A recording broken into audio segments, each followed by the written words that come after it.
កុំឲ្យហ៊ូពេ11របបអាហារជួយទប់ស្កាត់ការចុះខ្សោយក្រលៀននិងការពារការលាងឈាម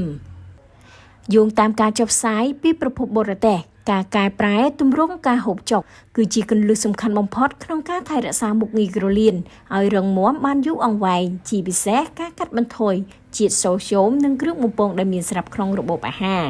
សម្រាប់អ្នកមានជំងឺក្រលៀនរ៉ាំរ៉ៃគោលការណ៍អាហារូបត្ថម្ភដែលត្រូវអនុវត្តរួមមាន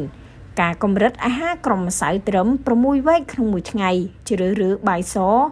និងជៀសវាងបាយសម្រូបត្រួតពិនិត្យបរិមាណប្រូតេអ៊ីនពីសាច់សត្វឲ្យបានហ្មត់ចត់ទៅតាមដំណាក់កាលនៃជំងឺកាត់បន្ថយរបបអាហារផ្អែមខ្លាញ់និងប្រៃដោយប្រើអំបិលមិនឲ្យលើសពី1ស្លាបព្រាកាហ្វេក្នុងមួយថ្ងៃ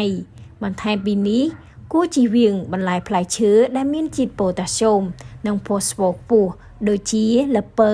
ប៉េងប៉ោះស្រកានាគតូមអាហារដែលមានជាតិពូរីនខ្ពស់ដូចជាគ្រឿងក្នុងសត្វទំពាំងនិងដែលសំខាន់បំផុតនោះគឺការឈប់ប្រើប្រាស់ប៊ីចេងក្នុងអាហារការផឹកទឹកក្នុងបរិមាណសមស្រប 1.5 លីត្រក្នុងមួយថ្ងៃនិងការផ្ដាច់គ្រឿងស្រវឹងនឹងជួយសម្រាប់បន្ទុកក្រលៀនព្រមទាំងជួយឲ្យលទ្ធផលនៃការព្យាបាលកាន់តែមានប្រសិទ្ធភាពខ្ពស់